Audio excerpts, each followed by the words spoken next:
إذا الرجال يكون وياك ويساعدك على البيبي ويصعد معنوياتك، أبد ما تشوفين هالفترة مال هرمونات.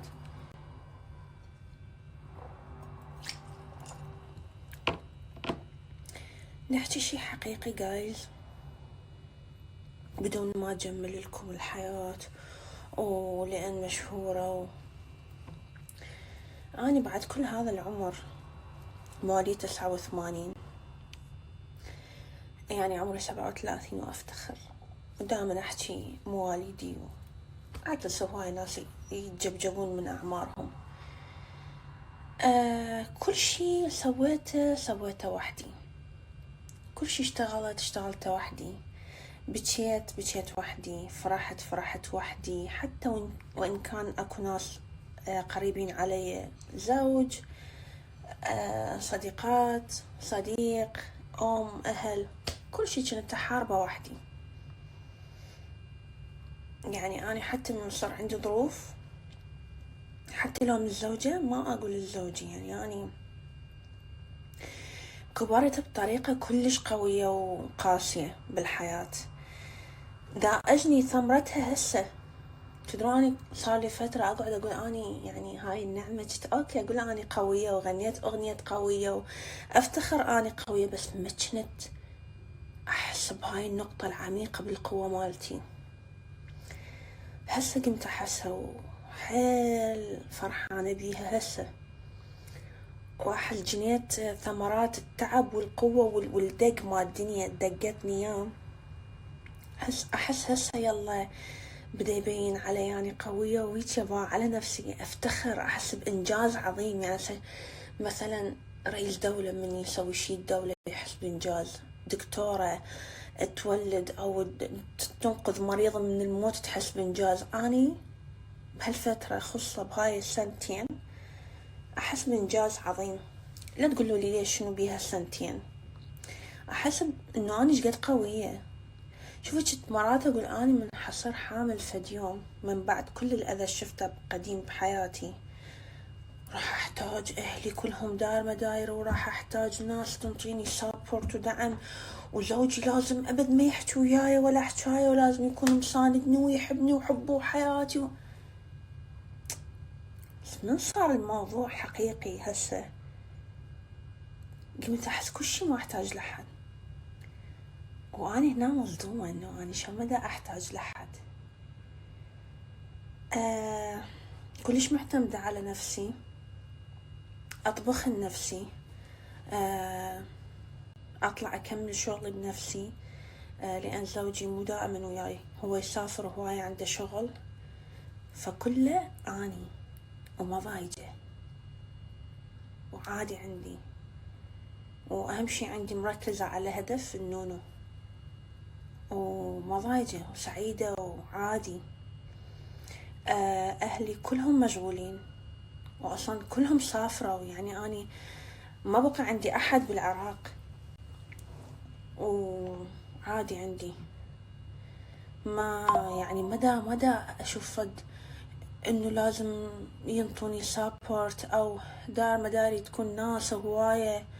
غربلت هواية صداقات، غربلت هواية ناس وهميين، بقيت لي 2 3 معدودين على أصابع ايدي، 2 3 مخفيين، حتى انتم ما تعرفون، ما أصورهم هواية، مرات أصورهم عادي، داباع عادي، هاي ملتهية بشغلي، أصور، أسولف وياكم، دا جهز البيبي، ما أعرف أرجع وأقولكم إنه أني الله يحبني، أني محمية عاطفيا وجسديا وروحيا، وأني أشور، والله مرتب لي كل شي، ما تتخيلون الكارما مالتي هاي السنة شلون أذت ناس اللي كانوا دائما يحشون علي ويأذوني ويحشون شغلات بالميديا، وشلون فرحتني، وشلون جازتني على صبري وتعبي، وجازتني هاي الحياة من بعد دعس يعني طتني أشياء أحبها، مو إلا لأن بيبي، طتني قناعة. أنا كنت بنية جدي فترة بلا قناعة، طتني فرحة، طتني إنه استغناء عن الناس، ترى هاي نعمة، فقايل ما أعرف، هاي نعمة إنه الوحدة تقدر تبقى وحدها وتشتغل ومساندة روحها ومساندة حياتها وفرحانة وممتنة وما تخاف من الوحدة. مرات الوحدة هي أحلى هواية من الاختلاط. نرجع على إنه الزوج لازم دائما يساند. كل رجال عنده طبعه. أكو رجال دائما مسافر، مو متاح دائما ويا المرأة. أكو لا، رجل 24 ساعة بالبيت ويا زوجته ويداريها أكو لا، وجوده يأذي. لازم يعني يكون أكو ستيب مساحة. أكو لا، وجوده كلش منعش. فكل رجال له فد طبع وكل امرأة لها طبع. أنا حتقولوا لي شنو طبعك انتي؟ أنا طبعي أحب أكل وأشرب وأنام وحدي. خصوصا بهاي الفترة، يعني هاي الفترة أروح بمناخيري، ما أريد أحد، أريد أبقى وحدي. يعني أنا لو بيدي حتى هاي سوزان المساعدة مالتي أخليها تروح لها، أنطيها فلوسها وجواز سفرها وأقول لها شكرا على هالشهرين كنتي يمي، روحي لأهلك. أنا هذا هيجي صاير بي، هذا طبعي. هرمونات، حارة، حامل، ما أدري، يعني حتى صار عندي فد غريزة ما أعرف شلون أقولكم إياها، تضحك. ما أريد أحد يشيل النونو من يجي للدنيا، ولا أريد أحد يبوسه، ولا أريد أحد يداريني بيه. ما أريد كله أنا أسوي. هذا الشيء دا يحجون علي وينتقدوني أصدقائي المقربين، يقولوا لي ماكو حكي، ورجلي يقول لي حتشوفين ايش حتسوين وما تقدرين. بس لا، يعني دا أدعي كل يوم وأتمنى إنه كل شيء أسوي وحدي، حتى لو أتعب. أريد حتى هذا التعب أحوله إلى لذة وذكرى كلش حلوة من التعب ما أنساها.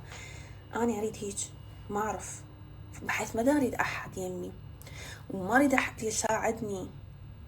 أوكي، صديقتي عندي بيست فريند تجي يمي كلش أفرح وأتعارك وياها من تطول أكثر من 10 أيام ما تجيني، أقول شو ما جيتيني، أحبها، أحب وجودها.